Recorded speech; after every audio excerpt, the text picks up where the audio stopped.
தேவன் ஒரு மனிதனுக்கு உதவி செய்ய வல்லவர். The Lord is able to help a man. தேவன் பிதாவும் உதவி செய்திருக்கிறார், இயேசுவும் உதவி செய்திருக்கிறார், ஆவியானவரும் உதவி செய்கிறார். Even Father God helps, the Lord Jesus Christ helps, and even Spirit of God helps us. இரண்டாம் நாளாகமம் 14:11 பார்க்கும் பொழுது 2 Chronicles chapter 14 and verse 11. அங்கே வேதம் என்ன சொல்லுகிறது? What does the word of God say? பலன் அற்றவனுக்காகிலும் பலன் உள்ளவனுக்காகிலும் உதவி செய்கிறது கர்த்தாவே உமக்கு லேசான காரியம். Lord, it is nothing with thee to help, whether with many or with them that have no power. தேவனுக்கு உதவி செய்கிறது என்பது அவருடைய ஒரு கடமை, இல்லாவிட்டால் அது அவருடைய ஊழியம். As for God, helping is only his ministry or his duty. ஒரு தேவனுடைய பிள்ளைக்காக அவர் உதவி செய்ய எப்பொழுதும் தம்முடைய கையை நீட்டிக்கொண்டே இருக்கிறார். The Lord is always stretching out his hand in order to help a child of God. இதை குறித்து நாம் எபிரேயர் 2ஆம் அதிகாரத்தை பார்க்கும் பொழுது About this, when we read in Hebrews chapter 2, 16ஆம் வசனம் என்ன சொல்லுகிறது? and verse 16, what does it say? அவர் தேவ தூதர்களுக்கு உதவியாக கைகூடாமல் ஆபிரகாமின் சந்ததிக்கு அவர் உதவியாக கை கொடுத்தார். He did not render a helping hand to the angels, but took on him the seed of Abraham. விழுந்து போன தேவ தூதர்களுக்கு கை கொடுக்காமல் விழுந்து போன தேவனுடைய சாயலாக உருவாக்கப்பட்ட மனிதனுக்கு அவர் கை கொடுக்கிறவர். It is clearly said he took not on him the nature of the fallen angels, but he took on him the seed of Abraham, the fallen man. இதிலிருந்து என்ன விளங்கிக் கொள்கிறோம்? What do we understand from this? தேவன் உதவி செய்கிற தெய்வம். The Lord, our God, is the one who helps. அடுத்ததாக நாம் மார்க் எழுதின சுவிசேஷம் 9ஆம் அதிகாரத்துக்கு நம்முடைய கவனத்தை கொண்டு வரும் பொழுது Nextly turning to Mark the Gospel chapter 9. அங்கே இயேசு உதவி செய்கிற ஒரு காரியம் சுட்டிக்காட்டப்பட்டிருக்கிறது. Even there it is mentioned about a point in which Jesus helps. Mark 9ஆம் அதிகாரம் 22ஆம் வசனத்தை பார்க்கும் பொழுது Mark 9 and verse 22. எங்கள் மேல் மனதிறங்கி எங்களுக்கு உதவி செய்ய வேண்டும் என்று அந்த தகப்பன் தன்னுடைய பிள்ளைக்காக இயேசுவை நோக்கி அபயமிடுகிறார். Here the father looking on unto Jesus, he cries saying, if thou canst do anything, have compassion on us and help us. ஒரு தேவனுடைய பிள்ளைக்கு இயேசுவும் உதவி செய்யக்கூடியவராக இருக்கிறார். Even Jesus is able to help a child of God. ஒரு தேவனுடைய பிள்ளைக்கு அவர் உதவி செய்ய தன்னுடைய கையை இன்றைக்கும் நீட்டுகிறார். And even today he stretches out his hand to help a child of God. அங்கே அந்த மனுஷன் கேட்கிற உதவி என்ன? What is that help? This man asked. முதலாவது நாம் நாளாகமத்திலே படித்தது யுத்தகளத்தில் நிற்கிற ஒரு மனிதன் உதவியை தேடுகிறான். In the book of Chronicles we see as to how a man who stood in the battlefield sought for the help of God. ஆனால் இங்கே நாம் பார்க்கும் பொழுது But here ஒரு மனிதன் தன்னுடைய பிள்ளையை காப்பாற்றும்படியாக அழிக்கும் சக்தியிலிருந்து பிசாசின் போராட்டத்திலிருந்து அவனுக்கு உதவி செய்து தப்புவிக்க வேண்டும் என்று மன்றாடுகிறான். And here the man is beseeching the Lord that his child may be delivered from the demonic oppression, from the power of destruction. நீங்கள் பழைய ஏற்பாட்டையும் புதிய ஏற்பாட்டையும் அலசி ஆராய்ந்தாலும் எந்த இடத்தில் ஒரு மனிதன் உதவி கேட்டாலும் பிதாவோ குமாரனோ பரிசுத்த ஆவியானவரோ உதவி செய்ய முடியாது என்று சொன்னது கிடையாது. Rinsing through the Old Testament and the New Testament we see as to how the Father, Son and Holy Ghost have never refrained from helping a person when they sought for his help. அந்த பிள்ளைக்கு இயேசு உதவி செய்தார். Here Jesus helped the child. அதே mark 9ஆம் அதிகாரம் 24ஆம் வசனத்தை பார்க்கும் பொழுது Again turning to verse 24 of Mark chapter 9. அடுத்ததாக அவர் உதவியை அவன் தேடுகிறான். He seeks the next help. அந்த தகப்பனுக்கு அங்கே தேவைப்பட்ட உதவி என்ன? What was the help that the father needed? என் அவிசுவாசம் நீங்கும்படி எனக்கு உதவி செய்யும். Help thou mine unbelief.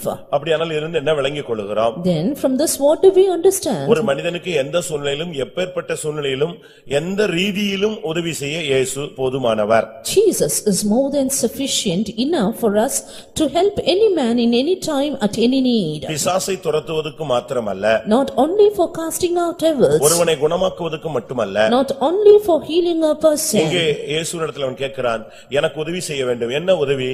என் அவிசுவாசம் நீங்கும்படியாய் எனக்கு உதவி செய்யும். Here looking at Jesus he asked, Lord, help thou mine unbelief in order to dispel my unbelief. ரோமருக்கு எழுதின நிருபம் 8ஆம் அதிகாரம் 26ஆம் வசனத்தை பார்க்கும் பொழுது Again turning to Romans chapter 8 and verse 26. ஆவியானவரும் நமது பலவீனங்களில் நமக்கு உதவி செய்கிறார் என்று சுட்டிக்காட்டப்பட்டிருக்கிறது. Here it is clearly mentioned as to how the Spirit of God helpeth in our infirmities. புதிய ஏற்பாட்டிலே மனித வாழ்வில் வருகிற ஆவிக்குரிய பலவீனங்கள், பூமிக்குரிய மனுஷிக தெய்வீக பலவீனங்கள் எல்லாவற்றிலும் அவனுக்கு உதவி செய்து அவனை பலவானாக சக்தி உள்ளவனாக ஜெயஜீவியம் செய்யக்கூடியவனாக இயேசு அவனுக்கு உதவி செய்கிறார். Here the Spirit of Jesus Christ helps a man both in his spiritual life, in his physical life, in his human and divine life, that he might be an overcomer and more than a conqueror.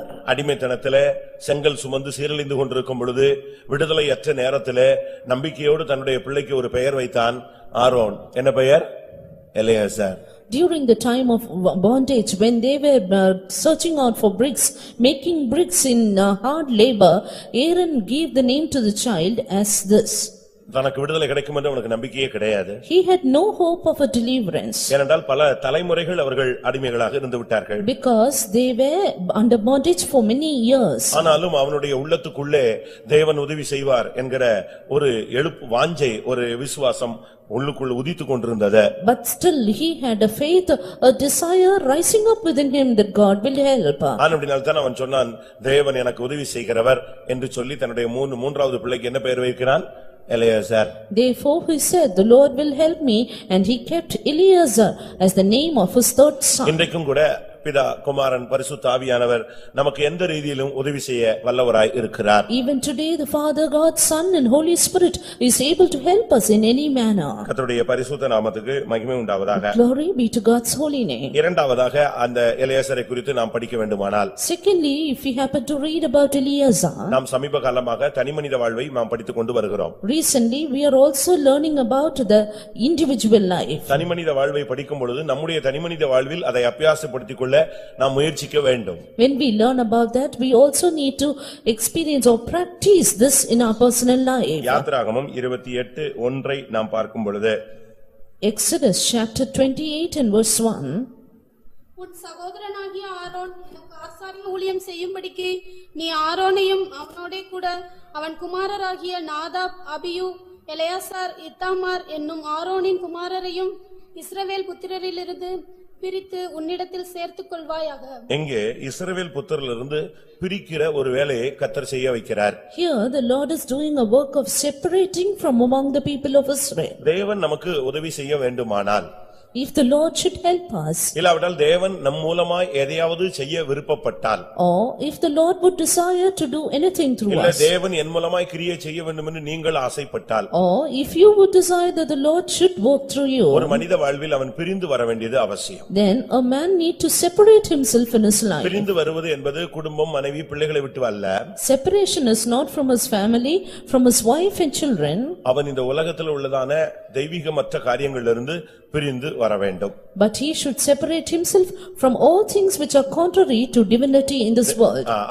அது வேறுபாட்டின் ஜீவியம் என்பது புதிய ஏற்பாட்டிலே மிகவும் முக்கியம், பழைய ஏற்பாட்டிலும் அது முக்கியம். This life of separation is given much importance to the New Testament as well in the Old Testament. ரட்சிப்பின் அடையாளம் என்பதே வேறுபாட்டின் ஜீவியம் தான். The symbol of salvation is life of separation. அப்போஸ்தலர் 2ஆம் அதிகாரத்தை நாம் பார்க்கும் பொழுது, Turning to Acts of the Apostle chapter 2, 40ஆம் வசனத்திலே, verse 14. மாறுபாடுள்ள இந்த சந்ததியை விட்டு விலகி உங்களை ரட்சித்துக் கொள்ளுங்கள் என்று அவர்களுக்கு புத்தி சொன்னான். He exhorted them saying, save yourselves from this untoward generation. 37ஆம் வசனத்திலே நாங்கள் என்ன செய்ய வேண்டும் என்ற கேள்விக்கு இதுதான் பதிலாக இருந்தது. And the question they asked in verse 37, this was the answer. ஒரு தேவனுடைய பிள்ளை கர்த்தருக்காக எழும்ப வேண்டுமானால் அவன் சில காரியங்களை பிரிந்து வெளியே வர வேண்டியது அவசியம். If a child of God should rise up for the Lord, he need to separate himself from certain things. வேறுபாட்டின் ஜீவியத்தில் உள்ள மேன்மை என்னன்னா, பிசாசோ மந்திரமோ உங்களை டச் பண்ணாம இருக்கணும்னா நீங்க வேறுபாட்டின் ஜீவியத்தை காத்துக்கொள்ள வேண்டும். The greatness of the life of separation is that if the devil and the enchantments, magical things should not touch you, then you need to have a life of separation. பிள்ளையை வச்சிட்டாங்க, மந்திரவாதம் பண்ணிட்டாங்க, அதனால எனக்கு கை இழுத்துக்குச்சு, கால் இழுத்துக்குச்சு, என்ன எதையோ அமுக்குது அப்படின்னு சொன்னா நீ எங்கேயோ ஃபெயிலியர் ஆயிருக்கிற. அதனுடைய ஃபெயிலியருடைய ரீசன் இடம் என்னன்னா, வேறுபாட்டின் ஜீவியத்தை நீ காத்துக்கொள்ளவில்லை. If you have the oppressions of the devil, if you have various working of the devil, like the devil is pressing you sore, you are unable to sleep and all these, then that means there is a failure. You do not have a life of separation. என்னாகமம் 23:9 பார்க்கும் பொழுது Numbers chapter 23 and verse 9. ஜனங்களை சபிக்கும்படியாக வந்த மனிதன் சபிக்க முடியாதது, அந்த பிசாசு போராட முடியாதது, மேற்கொள்ள முடியாததுக்கு காரணத்தை அவனே சுட்டிக்காட்டுகிறான். Here the man who came to curse the people of God, he himself points out the reason why he could not curse them, why he could not oppress them. இந்த ஜனங்கள் ஜாதிகளோட கலவாமல் தனியே வாசம் பண்ணுவார்கள். These people dwell alone, they shall not be reckoned among nations. 23ஆம் வசனத்துல சொல்லுகிறான், இவர்களுக்கு விரோதமான மந்திரவாதமே கிடையாது. Again in verse 23 he says, there is no enchantment against them. நீ உலகத்துக்கொத்த வேஷம் தரித்து உலகத்துக்கொத்தவர்களோடு இணைந்து நீ போகும் பொழுதுதான் உனக்கு விரோதமாய் வைக்கிற செய்வினைகள் பலிக்கிறது. Being conformed to this world, when you go along with the people of the world, the enchantments against you prosper. ஒரு தேவனுடைய பிள்ளையினுடைய வாழ்க்கையில பிரித்து வெளியே வருவது அவசியம். In the life of a child of God, he need to separate himself and come முழு out. இஸ்ரவேல் ஜனங்களும் தேவனுடைய ஜனங்கள்தான். The whole lot of the people of Israel are people of God மொத்த இஸ்ரவேலை indeed. குறித்து ஆண்டவர் சொல்லும் பொழுது இஸ்ரவேல் என்னுடைய சேஷ்ட புத்திரன் என்று சொல்லுகிறார். About the whole lot, the Lord says, Israel is my firstborn. அவைகளுக்குள்ளும் ஒரு வேறுபிரிதலை கர்த்தர் சொல்லுகிறார். But the Lord tells of a separation even among them. இன்னும் ஆழமாக சொன்னால் Yet more deeply, சபைக்குள்ள கூட ஒரு வேறுபாட்டின் ஜீவியம் இருக்கு. there is a life of separation even in the church. திரும்பவும் சொல்றேன், Repeating, சபைக்குள்ள நீங்க வந்துட்ட பிறகு கூட இங்கேயும் கூட நீங்க வேறுபாட்டின் ஜீவியத்தை செய்யணும். even after coming to the church, even here you need to do a life of separation. ஏனென்றால் இங்கும் ஒரு சிலர் குறைவான தெய்வீகமற்ற ஒரு கூட்டம் உண்டு. Because even here there is a group who are contrary to divinity, who are away from God. அப்படித்தானே வேதம் சொல்லுகிறது. That's what the word of God says. முதலாம் கொரிந்தியர் 5ஆம் அதிகாரத்தில் பார்க்கும் பொழுது When we turn to 1 Corinthians chapter 5, 9ஆம் வசனத்திலே verse 9. விபசாரக்காரரோட கலந்திருக்க கூடாது என்று நிருபத்தில் உங்களுக்கு எழுதினேன். I wrote unto you in an epistle not to company with the fornicators. ஆனாலும் இவ்வுலகத்திலுள்ள விபச்சாரரை குறித்து நான் சொல்லவில்லை. அப்படி சொன்னால் நாம் உலகத்தை விட்டே வெளியே போக வேண்டியது இருக்குமே. Yet not altogether with the fornicators of the world, for I must needs go out of the world. புறம்பெயர்களை குறித்து தீர்ப்பு செய்கிறது என்னுடைய காரியம் அல்ல. And it is not with me in order to judge the people outside. 11ஆம் வசனத்துல நான் உங்களுக்கு எழுதினது என்னவென்றால் சகோதரன் என்று எண்ணப்பட்ட ஒருவன் தவறு செய்தால் என்று அவர் சுட்டிக்காட்டுகிறார். And in verse 11 he clearly says, but now I write unto you that if anyone called a brother would do anything. அதனால் இந்த மார்க்கத்திலே வந்த பின்பு வேறுபாட்டின் ஜீவியம் என்பது ஒவ்வொரு கட்டத்திலும் நமக்கு பயிற்சிவிக்கப்பட வேண்டும். Therefore after coming to this path, the thing is we need to practice this life of separation in every stage. பாவத்திலிருந்து வெளியே வந்துடுறீங்க. You come out of sin. உலகத்தை விட்டு வெளியே வந்துடுறீங்க. You come out of the world. இதுக்குள்ள வந்துடுறீங்க. You come into the church. இதுக்குள்ள வந்துட்ட பிறகு Even after coming into the இதுக்குள்ள church, கோராகு உண்டு. there is envy here. இதுக்குள்ள கோராகுன்னு ஒரு கூட்டம் இருக்கு. There is one group who's called Korah. இன்னொரு கூட்டம் தாத்தான்னு ஒரு கூட்டம் இருக்கு. Another group who's called Dathan. இன்னொரு கூட்டம் அபிராம்னு ஒரு கூட்டம் இருக்கு. Another group called Abiram. இவங்க எல்லாம் செங்கடலை கடந்தவர்கள் தான். And these ones also crossed the Red Sea. ஆனாலும் இவர்களுக்குள்ள விகற்பமான ஒரு மறைவான ஒரு வாழ்க்கை இருந்து கொண்டே வந்து காலம் வந்த பொழுது வெளியானது. But there was a contrary, a secret life within them, and when the time came it was revealed. மோசே மூலமா கர்த்தர் பேசுகிறார். The Lord spoke through Moses. இவங்களை விட்டு வெளியே வந்து நில்லு. You come out of these people. அவங்கள சபைக்குள்ளேயே அப்படியே பூமிக்குள்ள இறக்குறாரு. And the Lord in the church itself sent them into the earth. இது ஒரு வேறுபாட்டின் ஜீவியம். This is a life of separation. நீ செய்யாவிட்டா கர்த்தர் செஞ்சா அது கஷ்டமா இருக்கும். If you don't do it and the Lord does it, you will feel it difficult. ஒரு காரியத்தை கர்த்தர் நம்மட்ட சொல்றாரு. The Lord is saying something to you. அதை நம்ம செஞ்சிரணும். And we have to do then. நீ அதை செய்யாத பட்சத்துல If we don't do it, அவர் செஞ்சா எப்படி இருக்கும்? then if he does it, யோசிச்சு பாருங்க. just think. கோராகு தாத்தான் அபிராம் எல்லாம் என்ன ஆனாங்கன்னு உங்களுக்கு எல்லாருக்கும் தெரியும். You will know what happened to Korah, Dathan and Abiram. ஆனால் இதுக்குள்ள வந்துட்ட பிறகு ரொம்ப கவனமாக இருக்க வேண்டியது அவசியம். Therefore we need to be very careful while in this. 2ஆம் கொரிந்தியர் 6ஆம் அதிகாரத்திலே Again 2 Corinthians chapter 6. 14 இருந்து 18 வரை பார்க்கும் பொழுது Verse 14 through 18. அங்கே ஒரு வேறுபாட்டின் ஜீவியத்தை Pavul சுட்டிக்காட்டுகிறார். Here St. Paul points out another life of separation. இவர்களை விட்டு பிரிந்து You need to come out from உங்களை them நீங்கள் சரிப்படுத்திக் கொள்ளுங்கள். and be separate and set right. அப்ப இவர்களை விட்டு பிரிய வேண்டியது என்று ஒரு லிஸ்டே அங்கே சொல்லப்படுகிறது. Therefore here it is said about a list of people from whom we have to separate. இவர்களுக்கு உனக்கும் சம்பந்தமே கிடையாது. You have no connection with them. ஆகையால் அவர்களை விட்டு பிரிந்து போய் அசுத்தமானதை தொடாதிருங்கள் என்று கர்த்தர் சொல்லுகிறார். Wherefore the Lord says, "Come out from among them and be separate, touch not the unclean thing." நான் இன்னும் உங்களுக்கு விளக்கமா சொல்றேன். I explain you more in detail. Nadab Abihu ரெண்டு பேரும் இவனுக்கு அண்ணன்கள். Nadab and Abihu, they both were the elder brothers. அதே வீட்டுல தான் இருக்காங்க. They were in the same house. அதே ஆசரிப்பு கூடாரத்துல தான் இருக்காங்க. They were in the same tabernacle. அதே பரிசுத்த ஸ்தலத்துல தான் In இருக்காங்க. the same holy place. ஆனா ரெண்டு பேரும் அந்நிய அக்கினியை கொண்டு வரும்போது அங்க ரெண்டு பேருக்குள்ள ஒருமனம் வந்துருச்சு. ஆனா இந்த மூணாவது ஆள் அதுல என்ன செய்யல? இன்வால்வ் ஆகல. But when both of them brought in strange fire, they both were together, but the third person was not connected with them. ஒரே தாயின் பிள்ளைகள். Both the children of same mother. ஒரே இடத்துல ஊழியம் செய்றாங்க. All ministered in the same ரெண்டு place. பேருக்கும் அரை அடி வித்தியாசத்துல தான் ஊழியம் நடக்குது. There were various kinds of ministries between them. அரை அடி டிஸ்டன்ஸ்ல தான் பக்கத்துல நின்னு தான் ஊழியம் செய்றாங்க. They only did the ministry with half a feet distance. ரெண்டு பேரும் சாவுறான், இவன் நிக்கறான் உயிரோட. Both died, but this man was alive. எப்படி அவனால முடிந்தது? How could he do it? அந்த அந்நிய அக்கினிக்கு இவனுக்கு சம்பந்தப்படுத்தவில்லை. Because he did not relate himself to that அந்த strange fire. இடத்துலயும் அவன் பிரிஞ்சு நின்னதுனால தான் அவனுக்கு ஜீவன் இருந்தது. பிரியாது இருந்ததுனால அந்த இரண்டாவது ஆள் அவனோட சேர்ந்து செத்து விட்டான். Even there, because he was separate, he had life within him, but the other person, because he had no separation, he died. வேறுபாட்டின் ஜீவியம்ங்கிறது நம்முடைய புதிய ஏற்பாட்டு பெந்தேகோஸ்தே சபை உபதேசம் அல்ல, தேவனுடைய உபதேசம். Life of separation is not the Pentecostal doctrine, but it is the doctrine of God. அடுத்ததாக லேவியராகமம் 10ஆம் அதிகாரம் 16ஆம் வசனம். Nextly, Leviticus chapter 10 and verse 16. பாவ நிவாரண பலியாக செலுத்தப்பட்ட வெள்ளாட்டுக்கடாவை மோசே தேடி பார்த்தான், அது தகனிக்கப்பட்டிருந்தது. ஆகையால் மீதியாயிருந்த எலெயாசார் இத்தாமார் என்னும் ஆரோனின் குமாரர் மேல் அவன் கோபம் கொண்டு. இங்கே மோசே அந்த எலியாசர் மேல கோபப்படுகிறான். Here Moses was angry with Eleazar. இது ஒரு கடிந்து கொள்ளுகிற ஒரு அனுபவம். This was an experience of chastening. கோபம் வந்துருச்சு மோசேக்கு. Moses was angry. ஏனென்றால் அங்கே ஒரு பிரமாணம் மீறப்பட்டு விட்டது. Because a law was transgressed in that spot. ஏனென்றால் பாவ நிவாரண பலி செலுத்தப்பட்ட வெள்ளாட்டுக்கடாவை தேடி பார்த்தா அது புசிக்கப்படல. அது என்னாச்சு? சாம்பலாகி போயிடுச்சு. Because when he searched for that kid of goats which was for sin offering, it was not eaten but it became ashes. புசிக்க வேண்டியது புசியாமல் சாம்பலாயிடுச்சு.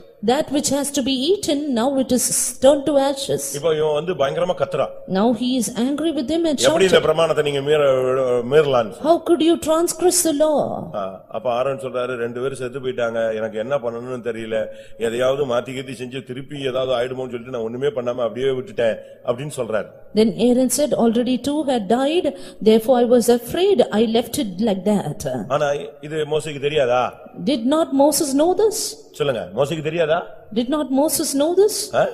மோசேக்கு தெரியும், ரெண்டு பிள்ளைங்க செத்துட்டாங்கன்னு தெரியும். ஆனா சாவை விட எதுதான் முக்கியங்கறா? சத்தியம் தான் முக்கியம் சொல்றாரு. Moses well knew that both the children died, but he says doctrine or truth is more important than death. சாவு கரெக்ட், அது பிரமாணத்தை மீறினனால சாவு. மறுபடியும் நீ பிரமாணத்தை மீறினா திருப்பி அடுத்த வீட்ல இருக்கிற ரெண்டு என்ன செய்யும்?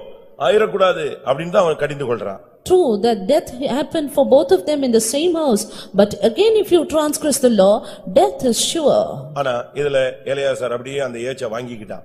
But Eleazar, he accepted the chastening. நம்மை மற்றவர்கள் கடிந்து கொள்வது என்பது அது ஒரு பாடம். When others chasten us, that is a lesson for us. ஒரு சிலர் எல்லாம் கடிந்து கொள்ளவே முடியாது. And some people you cannot chasten them at all. ஒரு சிலர் எல்லாம் நீங்க ரஃபா நடத்த முடியாது. Some others you cannot treat them rough. ஒரு சிலரை திருத்த முடியாது. Some people you cannot correct them. நாய் வாலை என்ன செய்ய முடியாது?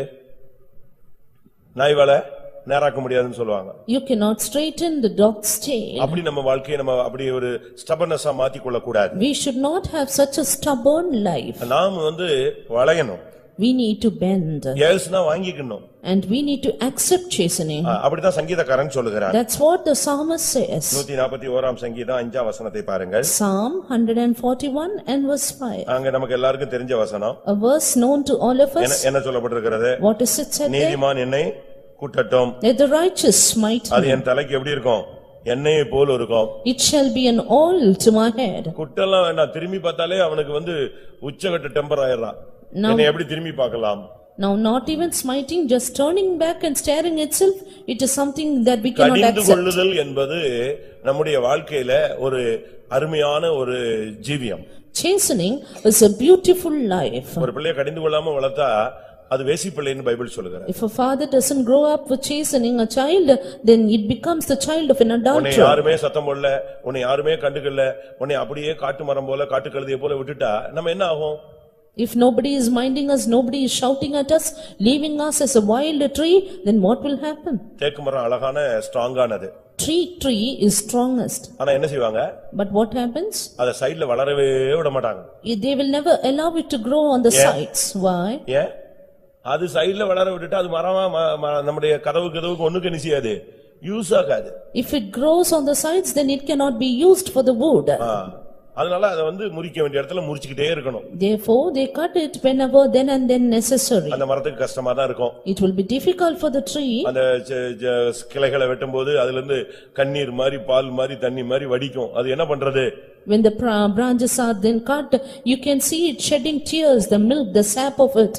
கடிந்து கொள்ளுதலை நீங்கள் ஏற்றுக்கொள்ளும் பொழுது அதுக்குள்ள ஒரு அபிஷேகம் இருக்கு. But when you accept the chastening, there is an anointing hidden. அதான் உபதேசம். That is the doctrine. நீதிமொழிகள்ல நீங்க முதலாம் அதிகாரம் 23ஆம் வசனத்தை பாருங்கள். Proverbs 1:23. என் கடிந்து கொள்ளுதலுக்கு திரும்புங்கள். You turn to my rebuking. இதோ என் ஆவியை உங்களுக்கு அருளுவேன். Behold, I give you my spirit. என் கடிந்து கொள்ளுதலுக்கு திரும்புங்கள். Turn you at my reproof. என் வார்த்தைகளை உங்களுக்கு நான் தெரிவிப்பேன். And I will make known my words unto you. ஆண்டவர் சத்தம் போட்டாருன்னு ஓடி போயிட கூடாது. இந்த தகப்பன் சத்தம் போட்ட உடனே ஸ்கூலுக்கு போகாம வீட்டை விட்டு ஓடி போவான் பாருங்க. கடைசில போய் அவன் நிக்கிற இடம் எங்க தெரியுமா? ஹோட்டல்ல எச்சியில எடுப்பான். You see, when the father shouts, the children run away from the schools and even their houses. Finally, they are found in the hotels picking up the waste leaves. இளைய குமாரன் எங்க போய் கடைசில நின்னா? Where did the prodigal son stand? பன்றி கூட்டத்தோட போய் இணைந்து கொள்கிறார். Finally, among the pigs. கடிந்து கொள்ளுதலுக்கு நீ திரும்பும் பொழுது அதுக்குள்ள ஒரு அபிஷேகம் இருக்கிறது. When you turn at the reproof, there is an anointing hidden. கடிந்து கொள்ளுதலுக்கு ஒப்பு கொடுக்கும் பொழுது கர்த்தருடைய வார்த்தை உனக்கு கிடைக்கும். When we surrender ourselves to chastening, we receive the words of God. என்னை யாரும் திட்டக்கூடாது, என்னை எவனும் கேட்க முடியாது, அப்படில வந்துட்டீனாலே நீ இந்த வளையாத கம்பியிலேயே ரெண்டு கம்பி இருக்கு.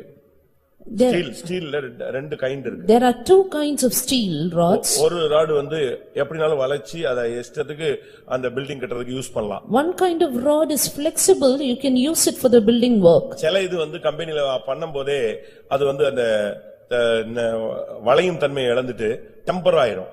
While some others, when they are produced in the company itself, they lose their flexibility and become tempered. அத வளைக்க டப்புன்னு ஓடியதான் செய்யும். And when you try to bend them, they will break. அத யூஸ் பண்ண முடியாது. You cannot use them. கடிந்து கொள்ளுதலை ஏற்றுக்கொள்கிறவனை தான் கர்த்தர் யூஸ் பண்ண முடியும். The Lord can use only those people who accept chastening. ஏசுனா பரவாயில்ல, நம்முடைய நன்மைக்கு செய்றாங்க, சரி கரெக்ட், ஓகே, நம்ம எல்லாம் அவசரப்பட்டுட்டோம், நம்ம இப்படி பண்ணிட கூடாது, இப்படித்தான் எடுக்கணும். என்னைய மட்டும்தான் ஏசுறாங்க, நான் தப்பு பண்ணாலும் பிரச்சனை அப்படின்னு நம்ம விகற்பமா ஒரு தாட்டுக்கு வந்துட்டோம்னாலே அதுக்கு பிறகு நம்மளால கடிந்து கொள்ள முடியாது, ஒடிஞ்சிருவோம். When they reprove us, when they chasten us, say it is okay, it is for my good. But when they chasten us, if you say they are doing it only at me, they do so much, then we will only break. ஒரு ஊழியக்காரனை எப்படி கடிந்து கொள்றது? How can you chasten a servant of God? அவன் பிள்ளை இல்லையே, அவனை அடிக்கிறதுக்கு. He has no children to beat them. சரி, ஒரு விசுவாசி எப்படி கடிந்து கொள்றது? Then how can we chasten a believer? அவனை அடிக்க முடியுமா? Can you beat them? அடிக்க முடியாது. You cannot. ஆனா அப்ப என்ன செய்யறது? Then what should we do? அப்படியே விட்டுற முடியுமா? Can we leave them like that? விட்டா ஆண்டவர் எங்கள்ட்ட கணக்கு கேட்பாரே. Then the Lord will ask account of us. இதுக்கு தான் வேதம் என்ன சொல்லுகிறது? That is what the word of God says. நீதிமொழிகள் 6:23 பார்க்கும் பொழுது Proverbs 6:23. போதக சிட்சையே ஜீவ வழி. Reproofs of instruction are the way of life. அந்த போதகத்துல கொடுக்கிற லைட்ட கொஞ்சம் டோஸ் அவனை கரெக்ட் பண்ணிட்டே இருக்கும். The little doses in that instruction will correct the person. அதுலயும் கூட அவனை திட்டலன்னு சொன்னா நாங்க ஊழியத்துல உங்களை ஏமாத்துறோம்னு அர்த்தம். Even then, if you do not reprove, then that means we are doing a cheating ministry. நீங்க உங்களை நாங்க ஏமாத்தி காசு வாங்கிட்டு இருக்கோம்னு அர்த்தம். We cheat you and receive money at your hands. உன்னை கரெக்ட் பண்ண வேண்டியது எங்களுக்கு கையில கொடுக்கப்பட்ட ஒரு ஊழியம். But correcting you is a ministry given into your hands. தகப்பன் பிள்ளையை பெரம்பினால் அடித்தால் அவன் என்ன செய்யான்? Sagan. A child will not die if the father beats it with the rod. இல்லாவிட்டால் அந்த பிள்ளை தன்னுடைய தாய்க்கும் தகப்பனுக்கு என்ன உண்டு பண்ணுவான்? லட்சையையும் அவமானத்தையும் உண்டு பண்ணுவான். Or else the child will bring shame for the parents. அதனாலதான் பவுல் சொல்றார், நான் பெரம்போடு வர வேண்டுமா அன்போடு வர வேண்டுமான்னு கேக்குறேன். That's why Saint Paul is asking, should I come with the rod or with love? ஒரு மனுஷன் தன்னுடைய குறைகளை சுட்டிக்காட்டும் போது அதை ஏற்றுக்கொள்ளணும். அவன்தான் ஞானியாய் மாறுவான். When a man points out at our mistakes, we should accept it.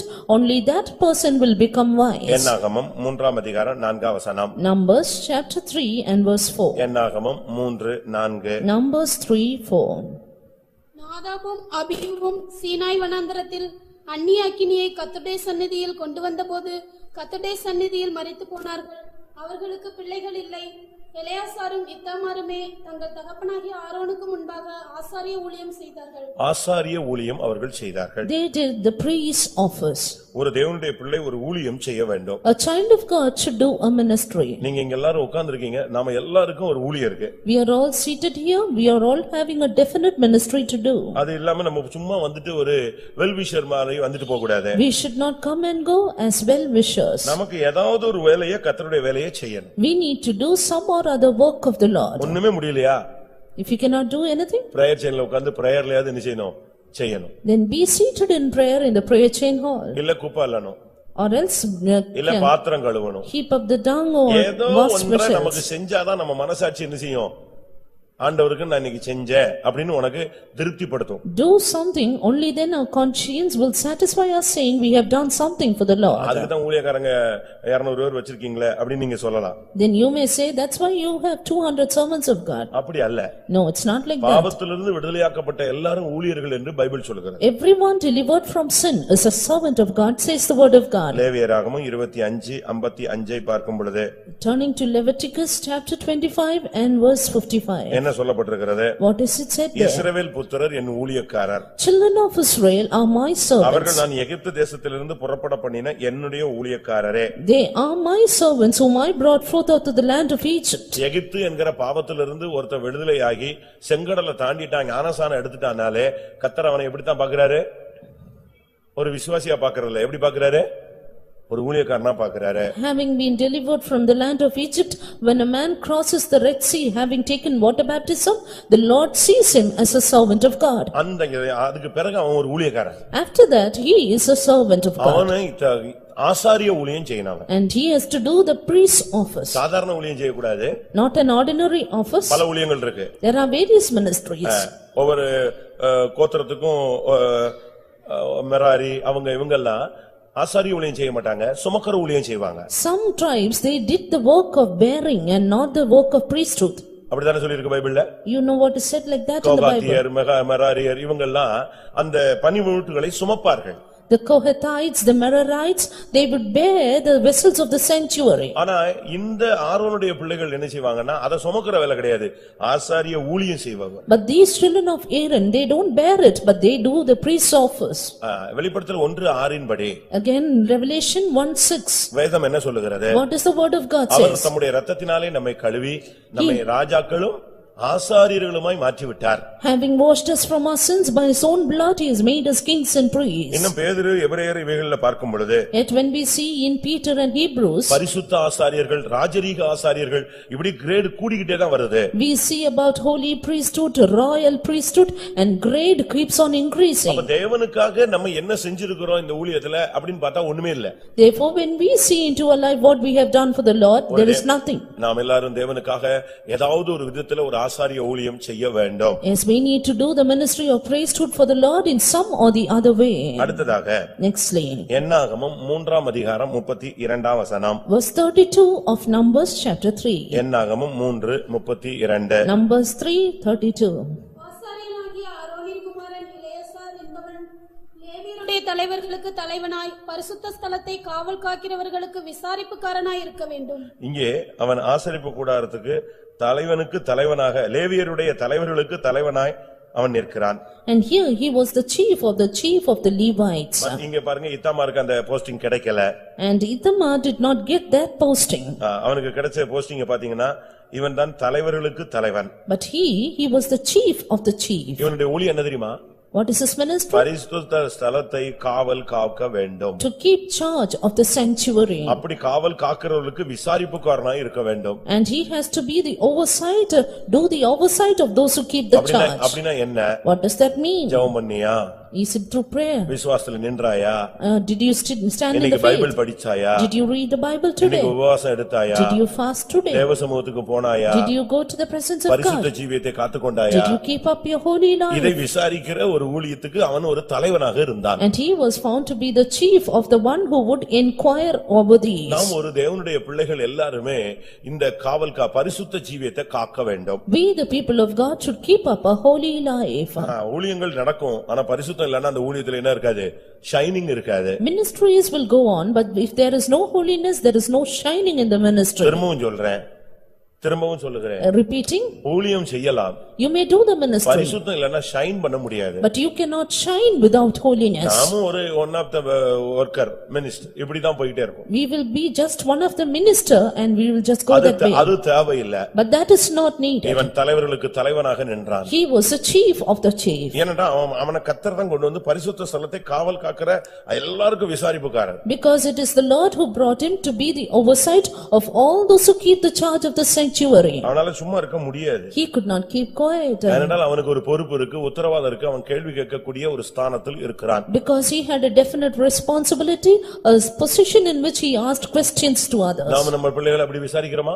Do we inquire our children that way? நம்முடைய குடும்பத்தார் நம்ம அப்படி விசாரிக்கிறார்களா? Are our family members inquiring us that way? ஜெபத்துக்கு போனியானா உன் வேலைய பார், நீ போனியா போயிட்டே இரு அப்படிமா. Did you go for prayer? If they ask, they say, did you go your way.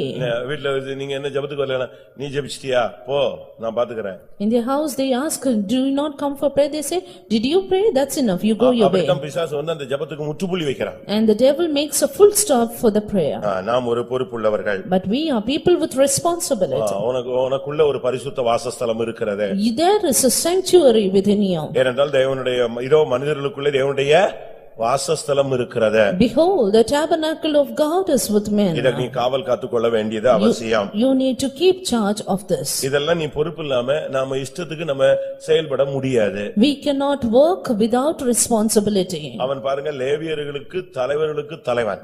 See, he was the chief of the Levites. தேவன் தான் அவனை அந்த ஸ்தானத்துல உச்சிக்கு கொண்டு வந்து நிப்பாட்றார். It is the Lord who kept him on the peak of that position. நம்மில் எத்தனை பேர் இப்படிப்பட்ட ஒரு விசாரிப்பு உள்ளவர்களாய் இருப்போம்? How many of us have this nature of inquiry? நமக்குள்ளேயே பரிசுத்த ஸ்தலம் இருக்கிறது. The sanctuary of God is within us. இத நீங்க வந்து காக்கலாம் கெடுக்கலாம். You can maintain it, you can also defile it. தெய்வீகத்தை அழிக்கலாம் கட்டி எழுப்பலாம். You can destroy, you can build up. அது எல்லாம் ரெண்டுமே சுயாதீனம் நம்ம கையில கொடுத்துட்டார். The freedom is given into our hands. அடுத்ததாக Nextly, என்னாகமம் Numbers 4ஆம் அதிகாரம் chapter 4 16ஆம் வசனம். verse 16. ஆசாரியனாகிய ஆரோனின் குமாரன் எலெயாசார் விளக்குக்கு எண்ணெயையும் சுகந்த தூப வர்க்கத்தையும் தினந்தோறும் இடும் போஜன பலியையும் அபிஷேக தைலத்தையும் வாசஸ்தலம் முழுவதையும் அதிலுள்ள யாவையும் பரிசுத்த ஸ்தலத்தையும் அதன் பணிமுட்டுகளையும் விசாரிக்க கடவன் என்றார். இங்கே 7 காரியத்துக்கு மேல அவனுக்கு விசாரிப்பு கொடுக்கப்படுகிறது. Here his nature of oversight for these things are given him. எப்பவும் அவனுக்கு இந்த விசாரிப்பை அவன் கரெக்ட்டா பாத்துட்டே இருக்கணும். Always he has to keep up this sight or oversight over these. இத தேவனே அவன் கையில கொடுக்கிறார். The Lord himself gave this into his hand. ஆண்டவரே அவன் கையில கொடுக்க சொல்லி மோசேட்டையும் ஆரோன்டையும் பேசிட்டார். The Lord had spoken to Moses and Aaron to give this duty to him. அவனுக்கு 7 ஊழியம் கொடுக்கிறார்.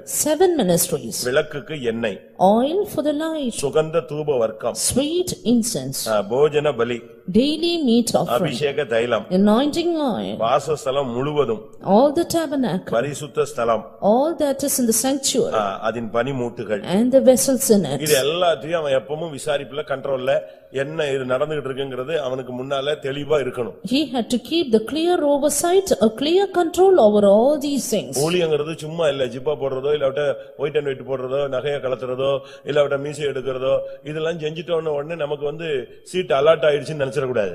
Just because we wear the dress in white and white, just because we remove our ornaments and do many things like that, don't think the seat is reserved for us. உன்னுடைய ஜீவியத்துல விளக்குக்கு எண்ணெய் இருக்கா?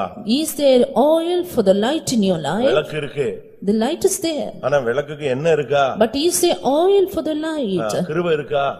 Is there the grace? இரக்கங்கள், தேவனுடைய இரக்கங்கள் இருக்கா? Do we have the mercies of God? விளக்குக்கு என்ன இல்லன்னா என்ன பிரயோஜனம்? If there is no oil, what is the use of ஒரு it? பெரிய விளக்கு இருக்கு, அதுக்கு என்ன இல்லன்னா என்ன பிரயோஜனம்? There's a big lamp but no oil, what is the use? ஒரு பெரிய ஃபோக்கஸ் லைட்ட கட்டி விட்டுட்டு சப்ளை இல்லன்னா என்ன இருக்கும்? There's a big focus light but no current supply, what is the use? இருள் அடைந்து கிடக்கும். Then it will be totally in darkness. விளக்குல எண்ணெய் இருக்கணும், அந்த எண்ணெயை வச்சு திரிய வச்சு கொளுத்துனாதான் குத்து விளக்குகளின் மத்தியில யார் உலாவுவா? தெய்வம் உலாவுவாரு.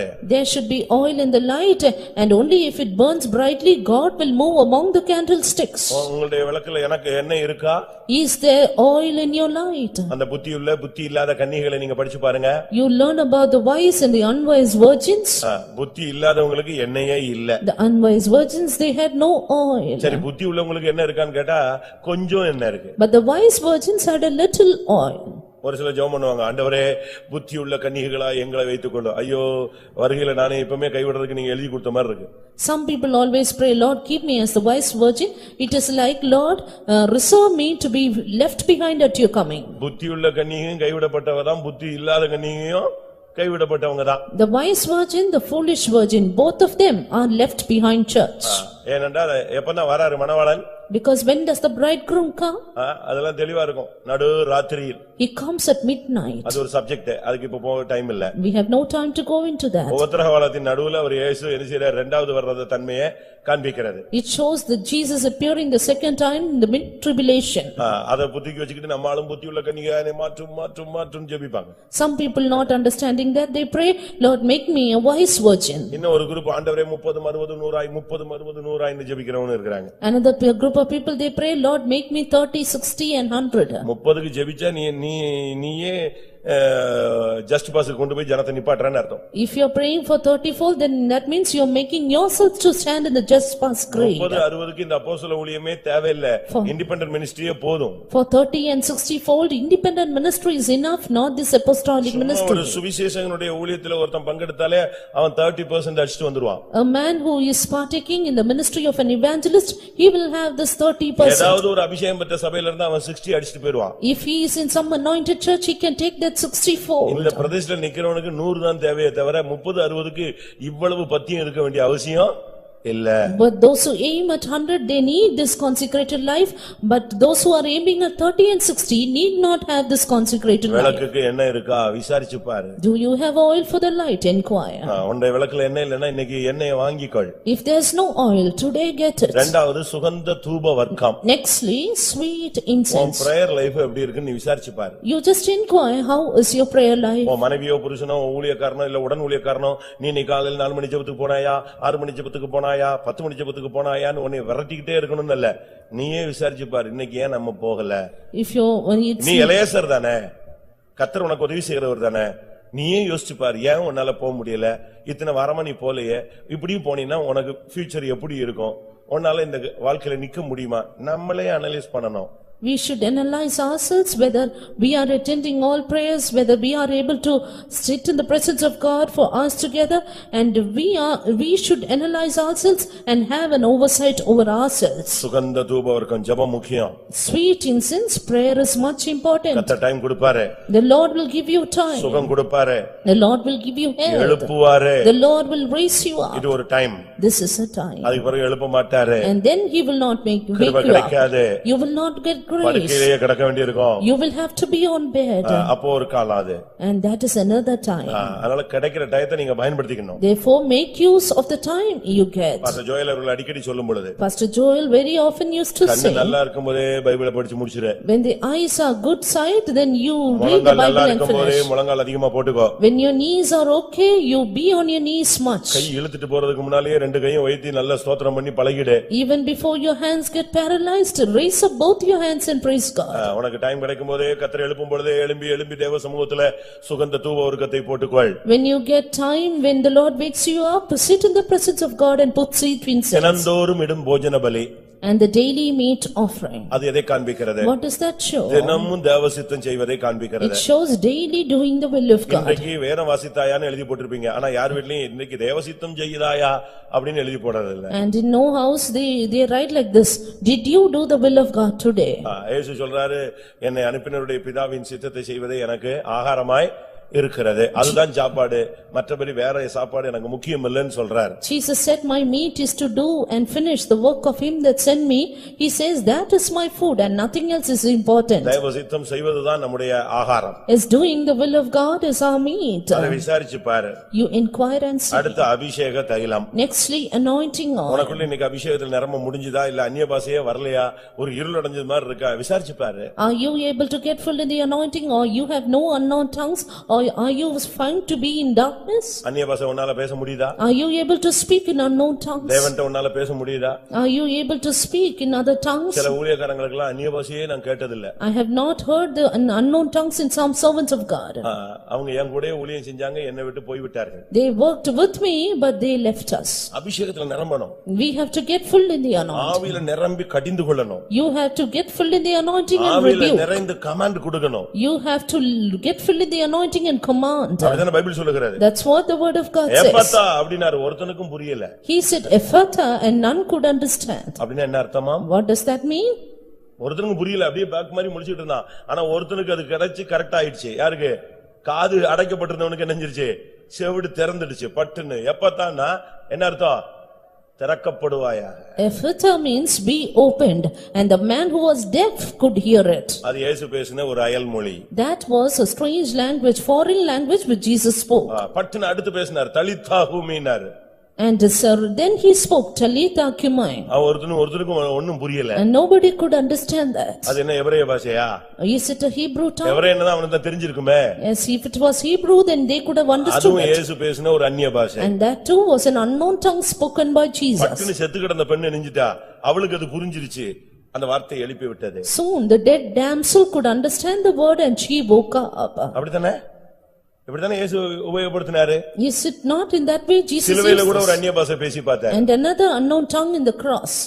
அதுவும் அவங்களுக்கு புரியல. And they could not understand even எலியா வருவான் that. போல இருக்கு, இவர் ஏதோ நடக்க போகுதுன்னு சொன்னான். And they said Elijah would come and something is happening. அந்நிய பாஷை பேசு, வாயை திறந்து பேசு. You speak in unknown tongue, open அந்நிய your பாஷை tongue and speak. பேசுகிறவன் மனுஷனோட அல்ல தேவனோடு பேசுகிறான். He that speaketh in unknown tongues, he speaketh with God and not with ஒரு man. சிலர் நாங்கள் உள்ளுக்குள்ளேயே பேசிக்கொள்ளுகிறோம். Some people say we speak it inside. என் பக்கத்து வீட்டுக்காரன்ட்ட போய் நீ உள்ளுக்குள்ளேயே பேசு, அவனுக்கு புரியுதான்னு பாப்போம். And you அவன் ஏன்னா go, ஊம மாதிரி நிக்கிறான், அவனே பாத்து. you go and speak to your neighbor in unknown tongues within yourself and he will say you're அந்நிய dumb. பாஷை பேசுகிறவன் தனக்கு பக்தி விருத்தி உண்டாக பேசுகிறான். He that speaketh in unknown tongues edifieth அந்நிய himself. பாஷை பேசுகிறவன் ரகசியங்களை பேசுகிறான். He that speaketh in unknown tongues speaketh உனக்குள்ள mysteries. இருக்கிற அபிஷேக தைலத்தை நீ ட்ரை பாரு, கூடி இருக்கா, தைலம் குறைஞ்சிருக்கா, எப்படி இருக்குன்னு பாரு. See how the anointing oil is within you, in what measure, whether it is increased or வாசஸ்தலம் decreased. முழுவதையும் And the whole of the tabernacle. உன்னுடைய சரீரம் முழுவதையும் நீ விசாரிக்கணும். You have to inquire your whole body. உன்னுடைய சரீரத்துல எங்க தோல்வி? Which part is the shortfall? உன்னுடைய வாயில தோல்வி இருக்கா? Do you have shortfall in your கண்கள்ல தோல்வி mouth? இருக்கா? There's defeat in your eyes? சிந்தையில தோல்வி இருக்கா? Failure in your thoughts? இருதயத்திலிருந்து புறப்படுகிறது உன்னை தீட்டுப்படுத்துகிற வாசஸ்தலத்தை நீ விசாரிச்சு பாரு. That which cometh from your heart, is it defiling you? Inquire. அடுத்து பரிசுத்த ஸ்தலம். Nextly, sanctuary. உன்னுடைய பரிசுத்த ஜீவியம் எப்படி இருக்குன்னு விசாரிச்சு பாரு. Inquire and see how is your holy life. இன்னொருத்தன் வந்து நீ மாம்சத்துல இருக்கிற, நீ சரியில்லை அப்படின்னு சொன்னாதான் உனக்கு துக்கம் வரும். உன்னை நீயா விசாரிச்சு பாத்துக்க. If another person is saying you are not right, you are in flesh, then you will have grief. You set yourselves right. முந்தியெல்லாம் நீங்க பாத்தீங்கன்னா சுகர்னா டாக்டர்ட்ட போகணும் செக் பண்ண. In the earlier days, if there is diabetes, you have to go to doctor to check. பிரஷர்னா அவர்ட்ட போய் check பண்ணிட்டு வரணும். For checking the pressure, you have to go to doctors. அப்படிதானே? இப்ப அப்படிலாம் கிடையாது. But now nothing like that. எங்க உட்கார்ந்த இடத்துலயே நீங்க செக் பண்ணிக்கலாம். You can check yourselves in the place where you are. உன்னை நீ ஆராய்ந்து பார். You check and examine yourselves. அடுத்து அதின் பனி மூட்டுகள். Nextly, the vessels in உன்னுடைய it. செயல்கள் எப்படிப்பட்டது? How is your actions? உன்னுடைய கைகள் செயல் எப்படி இருக்கு? How is the actions of your hand? உன்னுடைய நடக்கைகள் எப்படி இருக்கு? How is your walk? Eleazar இதெல்லாம் விசாரிக்க கடவன். Eliezer had an oversight of these. கிறிஸ்தவ வாழ்க்கைங்கிறது ஏதோ சும்மா வந்துட்டோம் போயிட்டோம்லாம் இருக்க கூடாது. இது ஒரு பெரிய PhD எல்லாம் தோத்து போகுங்க. Christian life is not doing something simply, but even the PhD would fail before the Christian life. நீங்க வந்து இத கத்துக்கிட்டு அப்படியே போனீங்கன்னா கிருபை கிருபை கிருபைன்னு போனீங்கன்னா அவங்க கிருபை ஃபில் பண்ணி எல்லாத்தையும் ஜெயிக்க வச்சு. If you learn in this life more and more asking for grace, grace will help you to overcome. நீங்க அவனை படிச்சு பாருங்க, அவன் லைஃப் அழகா மெயின்டைன் பண்ணி கர்த்தர் கொண்டு போயிட்டார், அவனும் மெயின்டைன் பண்ணி போயிட்டான். Look at his life, of the Lord maintained him clearly and he also maintained his life and went away. என்னாகமம் 20ஆம் அதிகாரத்துல Aaron மரிக்கிறார். Numbers chapter 20, Aaron dies. இப்போ அவனுடைய வஸ்திரம் இவனுக்கு தான் கிடைக்குது. Now he got his garment. அந்த வஸ்திரம் எல்லாம் அவனுக்கு தான் கிடைச்சது. And all his garments fell upon this man. என்னாகமம் 20:26. Numbers 20:26. ஆரோன் உடுத்திருக்கிற வஸ்திரங்களை கழற்றி அவைகளை அவன் குமாரனாகிய எலெயாசாருக்கு உடுத்துவாயாக. ஆரோன் அங்கே மரித்து தன் ஜனத்தாரோடே சேர்க்கப்படுவான் என்றார். ஆசாரியனுக்கு வஸ்திரம் ரொம்ப முக்கியம். See, the garments is much important for a priest. அதுவும் பிரதான ஆசாரியனுக்கு வஸ்திரம் ரொம்ப முக்கியம். That too, garments are given much importance for a high priest. இந்த வஸ்திரத்தை குறித்து ஒரு பெரிய பிரமாணமே பைபிள்ல இருக்கு. There is a big law written about the garments of a priest. இது இந்த வஸ்திரம்னா இந்த போட்டிருக்கிற ஜிப்பாவையா காண்பிக்கிறது? The garments, does it mean this thing that we wear upon? அப்படி அல்ல. No, it is not like that. ஆண்டவர் தன்னுடைய மனசுல ஒரு வஸ்திரத்தை வச்சு அது அப்படியே ஆசாரியனுக்கு உடுத்த வைக்கிறார். The Lord keeps in his mind a garment and he puts on that garment upon the priest. நீங்கள் ஏசாயா தீர்க்கதரிசன புத்தகத்தை படிச்சு பாத்தீங்கன்னா, If you happen to read in the book of Isaiah, அவர் எதை உடுத்தி கொண்டிருக்கிறார், what was he putting upon? அவர் எதை விட்டு இருக்கு, அவர் என்னெல்லாம் உடுத்தி இருக்கிறார்னு பைபிள்ல ஒரு லிஸ்டே இருக்கிறது. There is a list of garments that he had put on. அவர் வைராக்கியத்தை சால்வையாக உடுத்தி இருக்கிறார், He had put போர்த்து on, கொண்டிருக்கிறார். he had put on the seal as a cloak. ஏசாயா 59:17 இது சொல்லப்பட்டிருக்கிறது. Isaiah 59:17 it is mentioned. ஆவிக்குரிய ஜீவியத்துல பல வஸ்திரங்கள் உண்டு. Yes, there are various garments in the spiritual life. அது ஒரு subject. That is a subject. ஆனா இங்கே சொல்லப்பட்டது ஆரோனுடைய வஸ்திரம். But here it is mentioned about the garment of Aaron. ஆண்டவர் அந்த ஆசாரிய ஊழியத்தை ஸ்திரப்படுத்தி அதை ஸ்தாபிக்கும்போது அவர் அந்த ஆசாரியனுக்கு பிரதான ஆசாரியனுக்குன்னு தனியா ஒரு Dress பண்ணிட்டார். When the Lord established the ministry of priesthood, he made a separate garment for the priest. அது போட்டு அவன் வந்தானாலே அந்த மகிமை இறங்கும். When he just comes with the garment, glory will descend. அதுபோல So ஆவிக்குரிய ஜீவிதத்துல நாம் சில காரியங்களை உடுத்திக் கொள்ள வேண்டியது அவசியம். it is essential that we have to put on certain things in spiritual life. அத பிசாசு ஒருத்தனை டச் பண்ண உடனே அவன் புடுங்கிறது எதைதான்? வஸ்திரத்தை தான் பிடிப்பான். That is why when the devil touches a person, first he snatches away his garment. அந்த எருசலேமிலிருந்து இருந்து எரிகோவுக்கு போனவனுக்கு அவன் முதலாவது இழந்தது என்னது? வஸ்திரம். The man who went down from Jerusalem to Jericho, he was stripped of his garment. மணவாட்டி மணவாளனை தேடி போகும்பொழுது அந்த நகரத்தின் காவலாளர்கள் பிடிச்சு முதல்ல எடுத்தது என்னதான்? போர்வைதான் போத்திருந்தா, அதை பிடிச்சு எடுத்துட்டு போயிட்டான். When the bride went in search of the bridegroom, the watchman of the city first stripped her of her நம்முடைய clothes. வாழ்க்கையில ரொம்ப முக்கியமானது வஸ்திரம். Yes, very important in our life is our garment. தமிழ்ல சொல்லுவாங்க ஆள் பாதி ஆடை பாதி. And in the Tamil there is a proverb like this, man is half. ஆவிக்குரிய வாழ்க்கையில உனக்கு வஸ்திரம் பாதி இருக்கணும். Correct. Yes, you need to have half in your spiritual உன்னுடைய life, your ஜீவியம் garments. முழுவதும் தெய்வீக வஸ்திரங்களால் உடுத்திக் கொண்டிருக்க வேண்டும். Whole of your life should be put on with the divine garments. ஆவிக்குரிய வஸ்திரங்கள் என்பது அது ஒரு பெரிய டைம் எடுத்து பேச வேண்டிய ஒரு subject. Spiritual garment is a subject which goes on for a long time. ஆனா அதுதான் நம்முடைய அலங்காரம். But that is your adorning. நமக்கு என்ன அலங்காரம்? What adorning for us? தகுதியான வஸ்திரம். The comely garments. சாந்தமும் அமைதியிலும் உள்ள ஆவி. The meek and the quiet spirit. இதுவே உங்களுக்கு அலங்காரமா இருக்க கடவுது. Let this be your adorning. நம்முடைய ஜீவியத்துல வஸ்திரம் இல்லாதவர்களாய் நாம் மாறக்கூடாது. We should not become as the ones without garments in our life. கள்ளன் ஒருத்தனை பிடிச்சா வஸ்திரத்தை எடுத்துறான். பிசாசு ஒருத்தனை பிடிச்சாலும் என்னதான் உரியுது? பிசாசு பிடித்த ஒருவன் கல்லறையில் இருந்தான், வஸ்திரம் இல்லாதவனாய் இருந்தான். When the thief caught that person, he stripped him of his garments. The man who was demon possessed, he was without clothes. பின்மாறி போன பேதுருவை பாருங்கள். Look at Peter who backslid. திபோரியா கடற்கரையில இயேசு அவனை தேடி வருகிறார். And Jesus sought for him in the seashore of இப்ப Tiberia. இயேசு பேசுறாரு. Now Jesus spoke for them. அந்த சத்தம் கேக்குது. He heard that voice. டக்குன்னு ஒருத்தன் சொல்லிட்டான், அவர் கர்த்தர்னா. Soon a man said, he is அந்த Lord. வார்த்தை கேட்ட உடனே பேதுரு தண்ணிக்குள்ள விழுந்துட்டான். Soon when he heard that word, Peter went down into the water. ஏன் விழுந்தானா? Why? ஏன் விழுந்தா? Why did he fall down? இயேசு மூஞ்சில முழிக்க முடியாதுனா? Is he unable to look at the face of Jesus? அவன் விழுந்ததுக்கு காரணம் வஸ்திரம் இல்லை என்று யோவான் 21:7 சொல்லப்பட்டிருக்கிறது. But the reason is that in John 21:7 that he had no garment. கூட உள்ள சீசனோட நிக்கும்போது நிர்வாணமா நிக்க உனக்கு சக்தி இருக்கு, இயேசுவுக்கு முன்னால் நிக்க முடியாது. And you can stand without clothes when the disciple, co-disciple, but not before Jesus. இதுதான் அங்க உள்ள சத்தியம். This is the truth there. வஸ்திரம் உனக்கு தேவை.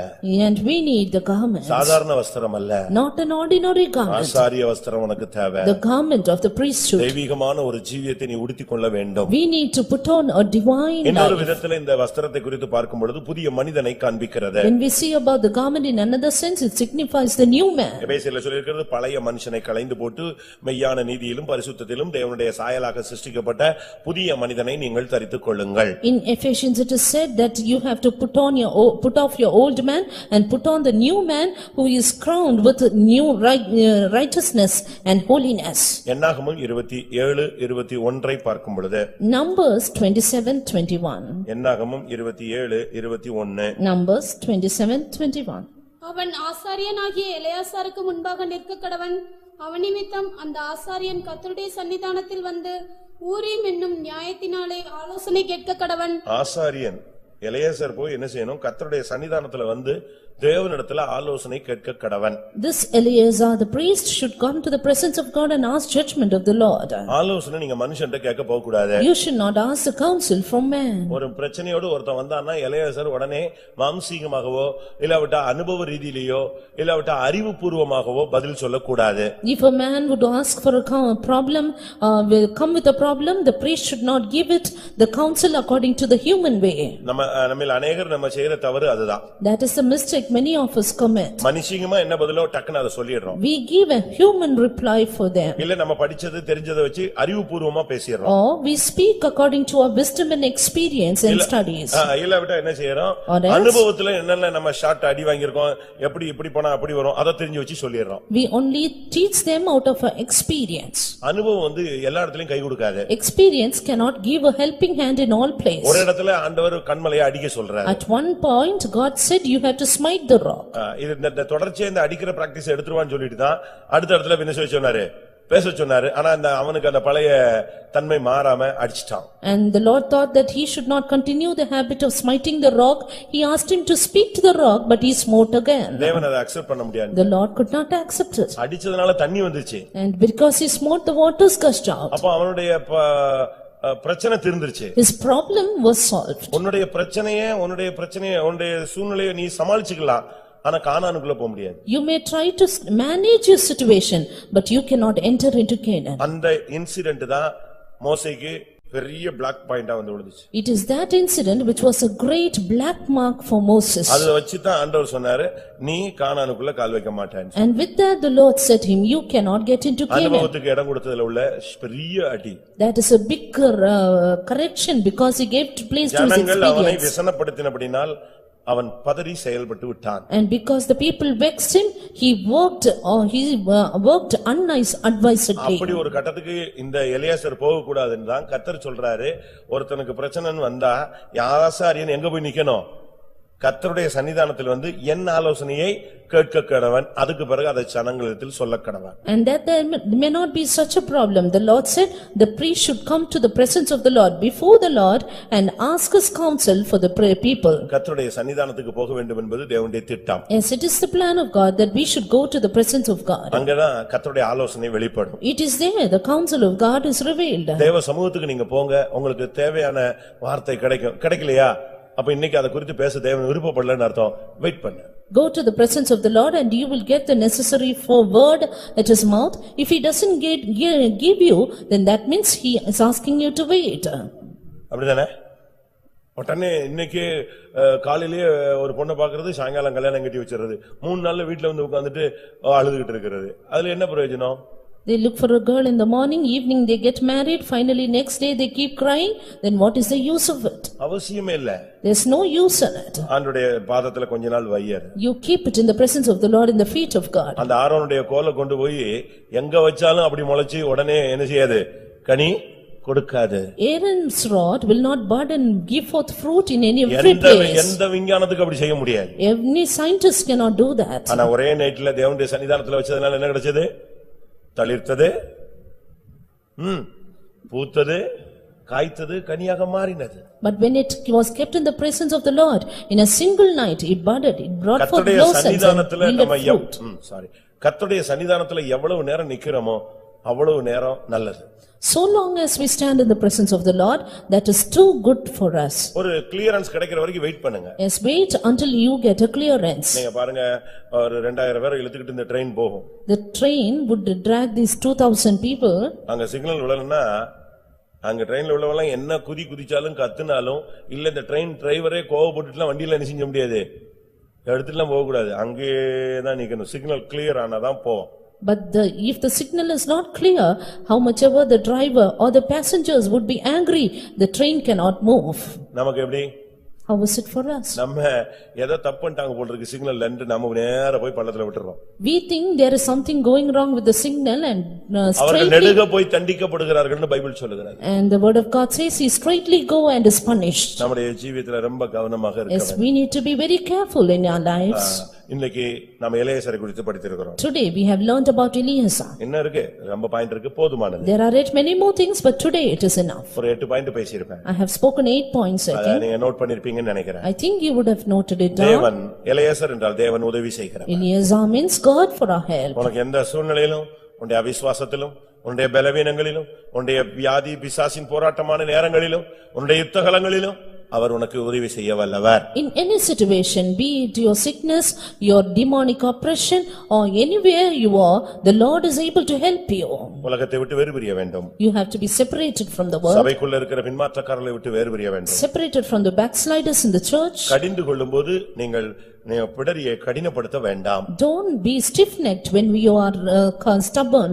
நல்லது, சாரி, நான் அப்படி செஞ்சிருக்க கூடாது, பேசிருக்க கூடாது. உடனே அப்படியே தாழ்த்தி ஒப்பு கொடுத்து அதை நீதிமான் நமக்கு செய்கிற ஒரு சரிப்படுத்துதலாக எடுத்துக்கொள்ள வேண்டும். When you are reproved, immediately accept it as the correction of the righteous and surrender. நாம் ஒரு ஆசாரியர்கள். We are priests. கர்த்தருக்காக ஏதாவது ஒரு ஊழியத்தை டெய்லி நம்ம செய்யணும். We have to do some or another ministry for the Lord. நமக்கு ஒரு விசாரிப்பு இருக்கிறது. There is an inquiry for us. பரிசுத்த ஸ்தலத்தை குறித்த ஒரு பொறுப்பு நமக்கு இருக்கிறது. A responsibility of the sanctuary is there. உன்னிடத்தில் ஒப்புவிக்கப்பட்டதை அந்நாள் வரை நினைச்சுக்கொள், காத்துக்கொள். Keep that which is thou is committed unto you. ஒப்புவிக்கப்பட்ட அந்த நற்பொருளை விசுவாசத்தோடு காத்துக்கொள். Keep that good thing which is given unto you by faith. உன்னிடத்தில் நம்பி கர்த்தர் பல காரியங்களை கொடுத்திருக்கிறார். As having believed you, the Lord has entrusted many things. அடுத்து டெய்லி நீ விசாரிக்கணும். You have to inquire of it every உன்னுடைய day. ஜெப ஜீவியம் என்ன? Your prayer life, how is it? கிருபை என்ன? Your grace, how is உன்னுடைய it? அபிஷேகம் என்ன? Your anointing, how is உன்னுடைய it? ஜீவியத்தில் உள்ள தோல்விகள் நிறைவுகள் என்ன?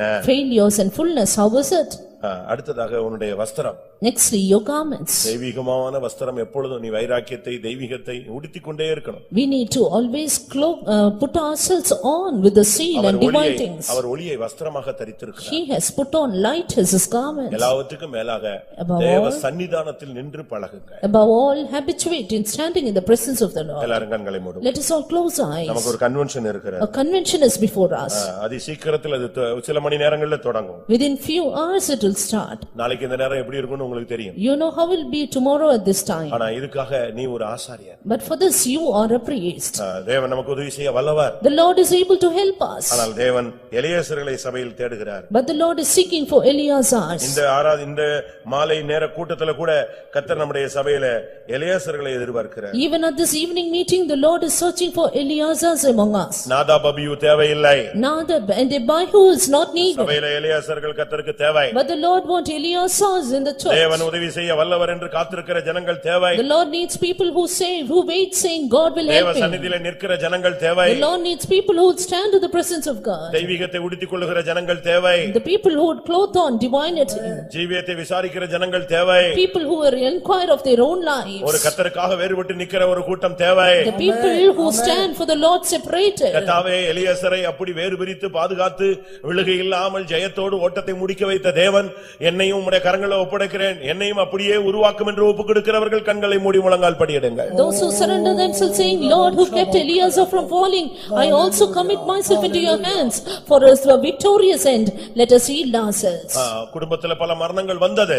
There are various deaths in the family. ஊழியத்தில் அநேகர் மரித்து போனார்கள். Many died in the ministry. இவன் அவர்களோடு இணைந்து கொள்ளவில்லை. But he did not join with இவன் them. மரணத்துக்குரியவன் அல்ல, இவன் ஜீவனோடு ஊழியம் செய்யும்படியாக அழைக்கப்பட்டவன். He was not meant for death but called for life with the ministry. நீ இந்த சபையில ஒரு Eleazar. You are an Eliezer in this church. அப்படிப்பட்டவர்கள் எல்லாரும் கண்களை மூடி உங்களை ஒப்புக்கொடுங்க. Such ones close your eyes and surrender.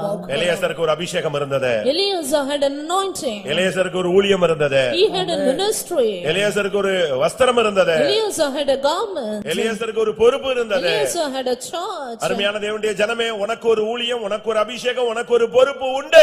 Beloved child of God, you have a ministry, you have a charge, you are responsible. எலெயாசாரை பலப்படுத்தினவர் உன்னையும் பலப்படுத்த வல்லவர். He who strengthened Eliezer is able to strengthen you too. கர்த்தாவே, எனக்குள்ள அந்த வேலையை செய்யும் என்று ஒப்புக்கொடுங்க. Surrender, saying, Lord, do that work in me. ஒரு 2 நிமிஷம் கர்த்தருடைய பலன் நம்மை ஆட்கொள்ளட்டும். 2 minutes, let the strength of God overpower us. Pavul சொல்லுகிறார், என்னை ஆட்கொண்டவர் என்று சொல்லுகிறார்.